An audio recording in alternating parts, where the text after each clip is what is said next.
Imagine a magical being, small in stature but gigantic in courage. A character who started as an antagonist and became one of the most beloved heroes of the Harry Potter saga. But this is not just another superficial character analysis. Today we will dive into the psychological, sociological, and even philosophical depths of the complete story of Dobby, the house elf who defied centuries of tradition and paid the highest price for freedom. And before we continue this epic journey, I need you to do one thing for me. If you are true fans of the Harry Potter universe and want to dive deeply into the details that no one else explores, subscribe to the channel now and turn on notifications. Seriously, you won't find this level of analysis anywhere else. And tell me here in the comments, do you think Dobby is the bravest character in the entire saga? Or is there someone who surpasses him?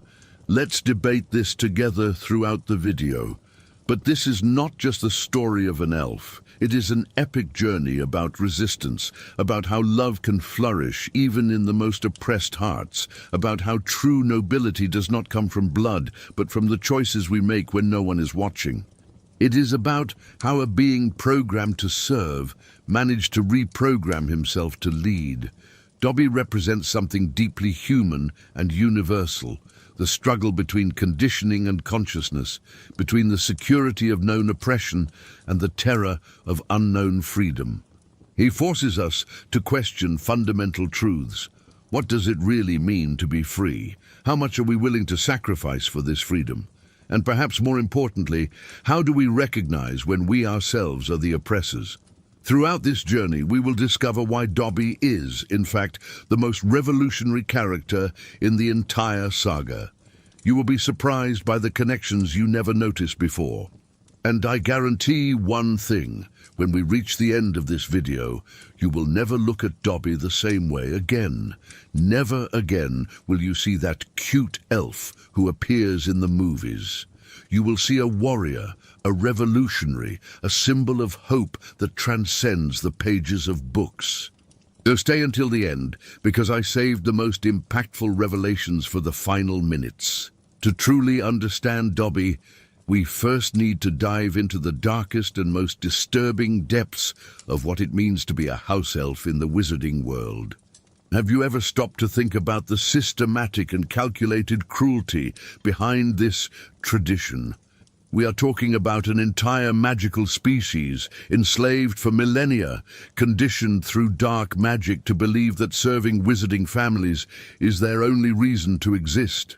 The enslavement of house elves is not a historical accident. It is an institution carefully constructed, refined through centuries, and maintained by a complex network of magic, law, and psychological conditioning.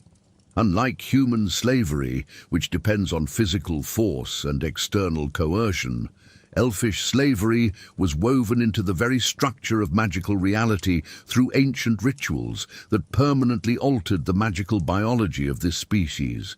Imagine a system so sophisticated that the victims themselves are programmed to defend it passionately. House elves are not just servants, they are magically bound to the families they serve through an ancestral and terrible magic that functions as a psychic parasite. This bond is not just emotional, it is neurological, physiological, existential. When a house elf is gifted to a family, a magical connection is established that alters their fundamental neural structure. Their pleasure centers are rewired to experience ecstasy when serving and agony when disobeying. Their self-preservation instincts are suppressed in favor of an irresistible impulse to protect their masters, even at the cost of their own life. Imagine growing up in a state where questioning an order causes real physical pain, where your own thoughts are monitored and punished, where any impulse of individuality is interpreted by your own brain as a disease that needs to be cured through self-punishment. House elves live in a reality where dissociation is the only form of psychological survival. And it was in this infernal system that Dobby was born, destined to serve not just any wizarding family, but one of the cruelest and most ideologically committed to wizarding supremacy, The Malfoys. Lucius Malfoy did not see Dobby as a sentient being. He saw him as a sophisticated tool, more useful than a broom, more intelligent than a magical portrait, but infinitely more disposable than any inanimate object. Malfoy Manor was not just a house, it was a living laboratory of magical supremacy, where every corridor whispered about the inferiority of everything that was not pure blood. The very walls were enchanted to radiate contempt for inferior creatures. And Dobby grew up breathing this ideological poison, absorbing the subliminal message that his existence was a gracious concession that could be revoked at any time. Dobby woke before dawn, prepared dozens of meals he could never taste, cleaned rooms he could never inhabit, and spent entire nights standing, awaiting orders that might never come. Each meal he prepared was a reminder of his hunger. Each bed he made was a reminder that he would sleep on the floor. Each garment he washed was a reminder of his own forced nudity. The punishments were not just physical, they were psychological, designed to break any vestige of personal dignity. Dobby was forced to punish himself in front of visitors, transforming his humiliation into entertainment for the Malfoy guests. Each slap he gave himself was a performance of his own dehumanization. But here is what makes Dobby truly extraordinary, and what most fans do not realize. Even immersed in this system of total oppression, something inside him remained miraculously intact. A spark of goodness that not even decades of conditioning could extinguish. It was as if his soul kept a secret code that not even he himself could consciously access. There is subtle evidence that Dobby was always different. He prepared food with a care that went beyond obligation, as if he were offering love through the dishes. He cleaned with a meticulousness that bordered on art, as if he were creating beauty in an ugly world. These were microscopic acts of resistance, imperceptible even to himself. Dobby's story echoes with real struggles for liberation throughout human history. Every resistance movement began with someone who refused to accept that oppression was natural, who questioned the system even when it meant questioning themselves. Frederick Douglass, Harriet Tubman, Nelson Mandela, all began like Dobby, trapped in systems that seemed inescapable. Without knowing it, Dobby was preparing himself for freedom through decades of observation. He memorized every weakness of the Malfoy system, every routine, every vulnerability. He developed a strategic intelligence that would be crucial later. His oppression inadvertently trained him to be the perfect agent against his own oppressors. And then, on a night like any other, Dobby heard a name that would change his life forever. A name that represented something he never knew could exist, hope. A name that defied everything he had learned about power, about worth, about possibility. Harry Potter. Everything changed when Dobby heard about Harry Potter. Not just as the boy who lived, a title that meant nothing to him initially, but as the living symbol that the impossible was possible. For an elf who had spent his entire life serving a devoted follower of Voldemort, Harry represented a crack in the reality he knew. Imagine what it meant for Dobby to discover that a child, a human child, had defeated the most powerful wizard in history. Not through ancestral lineage, not through accumulated wealth or political connections, but through something Dobby recognized instinctively in his own broken heart: pure love and selfless sacrifice. Dobby saw in Harry something he had never seen in any wizard, someone who had truly suffered, who had been mistreated, rejected, treated as inferior. Harry was not just a distant hero on a pedestal. He was someone Dobby could understand viscerally, someone whose pain echoed with his own in an almost telepathic way. Dobby began to secretly collect any information about Harry Potter. He listened to conversations, memorized newspaper articles, observed reactions when the name was mentioned. He created a mental image of Harry that transcended reality. Harry became a symbol of everything Dobby secretly wished to be: free, brave, loved. And then came the information that shattered Dobby's world. The plans to reopen the Chamber of Secrets. When he discovered that Harry Potter would return to Hogwarts, where he would be used as a sacrificial piece in a deadly game orchestrated by his own master, Dobby faced the greatest existential dilemma of his life. For the first time in his existence, Dobby felt something he could not name: personal responsibility. Not the responsibility imposed by servitude, but the responsibility chosen by love. It was as if a new organ had grown inside him, an organ that hurt when he thought of Harry in danger. Dobby's decision to interfere was not taken lightly. It was a choice that literally tore his own identity in half. Protecting Harry meant disobeying his masters, something that went against not just decades of conditioning, but against the very magical structure of his being. It was like deciding to stop breathing by force of will. Dobby spent weeks without sleeping, fighting an internal civil war. Every fiber of his conditioning screamed that he was wrong, that he was being dangerous, that he was betraying not just his masters, but his own nature. His hands bled from hitting himself so much, his body trembled constantly, his magic became uncontrolled. But a small and persistent voice whispered that perhaps, just perhaps, he could be more than just a servant. Perhaps there was a version of himself he did not know, a version that could choose, that could act, that could matter. It was such a radical idea that it hurt to think about it. Let us dissect that iconic scene in Harry's room at Grimmauld Place with new eyes. Dobby did not appear as a gracious savior. He appeared as a creature at war with himself, each word costing him physical pain. Each syllable he said against the Malfoys was followed by brutal self-punishment, because his programming interpreted any criticism of his masters as fundamental betrayal. Each slap Dobby gave himself was an epic battle condensed into a second. It was his emerging consciousness fighting against centuries of ancestral programming. It was freedom trying to be born through layers of oppression. It was revolution happening in slow motion, cell by cell. Dobby could not speak directly about the plans. His magic would not allow it. The words literally died in his throat. So he had to communicate through desperate clues, through actions he hoped Harry could decipher. It was like trying to scream through a magical gag that tightened more with each attempt. Each warning Dobby gave was also a cry for help.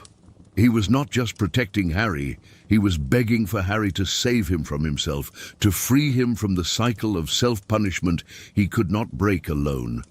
It was an SOS encoded in every desperate gesture. Dobby's courage was not the heroic courage of adventure books. It was the courage of absolute desperation, the courage of someone who finally found something more important than his own sanity. He was not being brave, he was being impossible to stop, driven by a force that transcended fear. And then came the moment that would change everything. A moment that would not only free Dobby, but would echo through all magical history. A moment that would prove that sometimes the smallest gestures have the greatest consequences. But are you prepared to discover that this liberation was only the beginning of an even more dangerous journey? The moment when Harry handed that seemingly insignificant sock to Dobby was not just a clever trick. It was an act of liberation that echoed through multiple dimensions of magical reality. For the first time in centuries, perhaps millennia, a house elf was freed not by carelessness, death of the master, or abandonment, but by a deliberate act of recognition and compassion. What Harry did transcended the mere delivery of a piece of clothing. He performed, unknowingly, an ancestral magical ritual that recognized Dobby as a being capable of ownership, of dignity, of independent existence. The sock was not just an object. It was a magical symbol that declared to the universe that Dobby had intrinsic value. When Dobby held that sock, something fundamental changed in the structure of reality around him. The magical chains that bound him did not just break, they dissolved retroactively, as if they had never existed. It was as if the universe finally admitted that elfish slavery had been a cosmic mistake that needed to be corrected. Dobby's transformation was more than psychological, it was literally physical. His posture changed, his eyes shone differently, his voice gained a quality it did not possess before. It was as if decades of forced curvature were suddenly corrected, as if he grew several inches in seconds. The power Dobby demonstrated in confronting Lucius Malfoy was not just magical, it was existential. For the first time in his life, he spoke as an equal, looked into the eyes of his former torturer without lowering his head, without trembling, without preparing for pain. It was a personal revolution, condensed into seconds, that was worth decades of evolution. When Dobby threw Lucius Malfoy against the wall, he was not just using magic. He was channeling decades of repressed anger, of accumulated humiliation, of pain transformed into power. Each spell carried the weight of every injustice suffered. Each word spoken carried the authority of someone who finally found their voice. But freedom brought a terrifying challenge that Dobby did not anticipate. He had spent his entire life defined by his servitude. His identity was completely intertwined with his function. Who was he without the Malfoys? How does a being conditioned to obey find purpose in freedom? It was like waking from a dream that lasted decades and discovering you do not know who you are. Imagine waking up one day and discovering that everything you believed about yourself was a carefully constructed lie. Dobby did not just gain freedom, he lost his entire identity. His personality, his tastes, his fears, his dreams, everything had been defined in relation to servitude. Without it, he was a terrifying blank canvas. The first days of freedom were more terrifying than any punishment he had received. Dobby had to learn to make decisions, something he had never done. He had to discover his own desires, his own values, his own voice.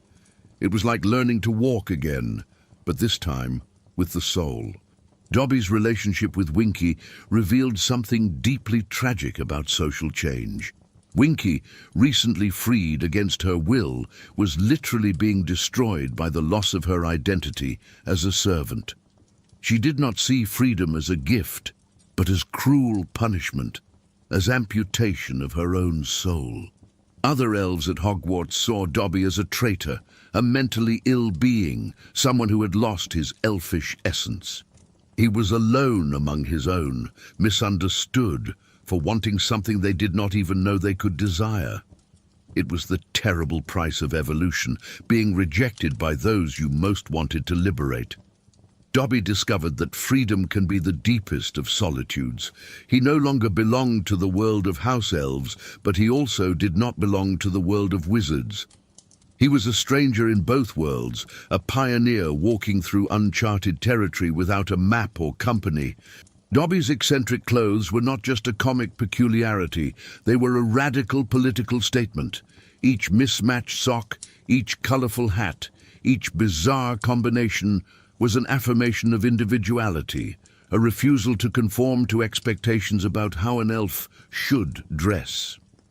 It was art as resistance. When Dobby began working at Hogwarts, he was not just getting a job, he was redefining what it meant to be a house elf.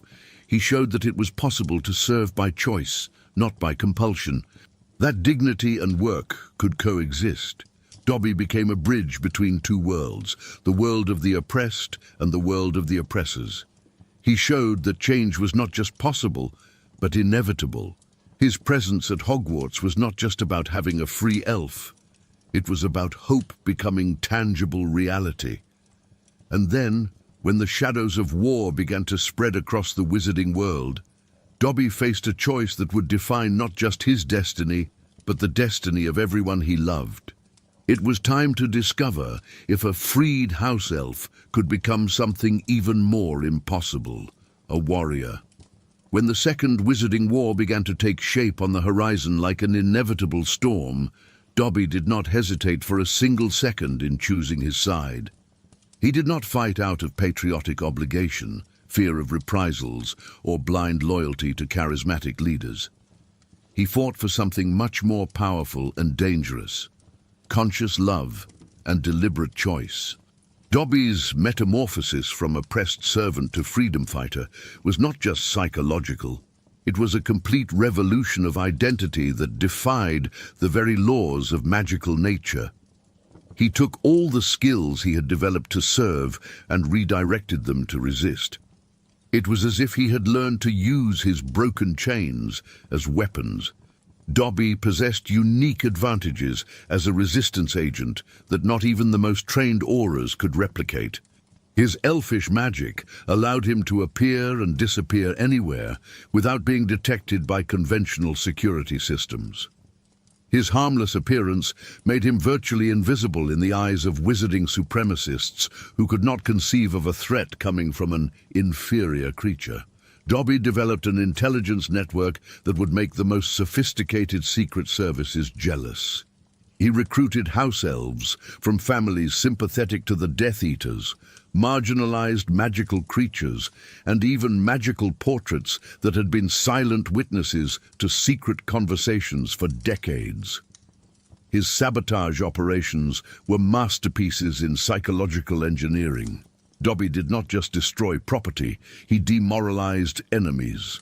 Each action was calculated to show the Death Eaters that not even their own homes were safe, that the Resistance had eyes and ears in places they would never imagine.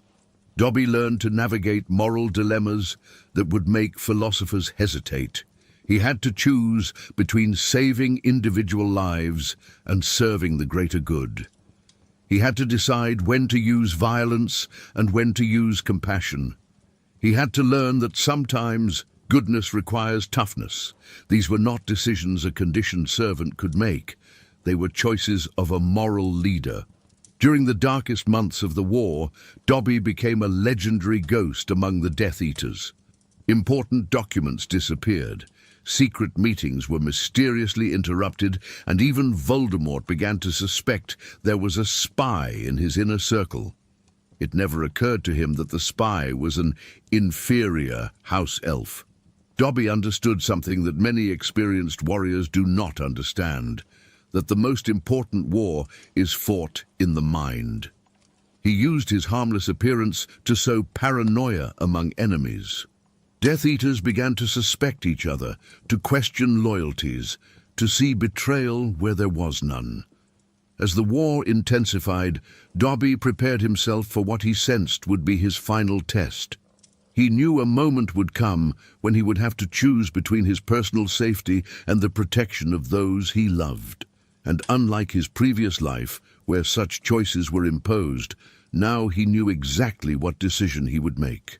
When Dobby learned that Harry had been captured and taken to Malfoy Manor, he faced the greatest challenge of his transformation. He would have to return to the place of his greatest trauma, face not just physical dangers, but psychological ghosts that had haunted every day of his previous life. Malfoy Manor was not just a dangerous place for Dobby. It was the epicenter of all his deepest nightmares. Every corridor held memories of humiliation and physical pain. Every shadow whispered about his supposed inferiority. Every stone in the walls echoed with decades of brutal conditioning. But Dobby made this impossible choice knowing exactly what it meant. He was not being impulsive, desperate, or unconscious of the consequences. He was making a conscious and calculated choice to prioritize the well-being of others over his own psychological stability. It was the decision of a truly mature hero. Dobby's journey back to Malfoy Manor was not just physical, it was spiritual. He was not just returning to a place, he was returning to a version of himself that he had completely transcended. It was as if a butterfly decided to voluntarily return to the cocoon, not to regress, but to prove that the metamorphosis had been real and irreversible. In the final moments before apparating to the manor, Dobby did something he had never done before. He prepared himself mentally, not as a servant returning home, but as a warrior invading enemy territory. He visualized every corridor, every trap, every possible confrontation. But more importantly, he visualized himself as he was now, free, powerful, choosing to be there. And then, when Dobby appeared at Malfoy Manor to rescue Harry, Luna and the others, he was no longer the same elf who had left that place years before.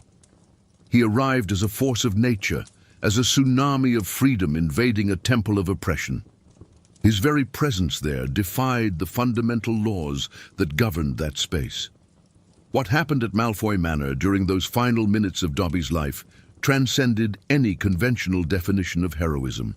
It was not just a successful rescue. It was the culmination of an epic journey of self-discovery, an act of love so pure that it literally rewrote the laws of magical reality around him. When Dobby appeared in that dungeon, he was not just saving prisoners. He was symbolically confronting everything that had tried to destroy him. Each friend he freed represented a part of himself that had been imprisoned. Each chain he broke echoed with the invisible chains he had carried for decades. The look Dobby exchanged with Harry in that moment carried the weight of their entire history together. Harry saw in Dobby's eyes no longer the desperate elf he had known, but a warrior who had consciously chosen to risk everything for love. It was a moment of mutual recognition between two survivors who had become saviors. When Dobby faced Bellatrix Lestrange and the other Death Eaters, he was not just fighting external enemies. He was fighting centuries of conditioning that whispered he had no right to resist.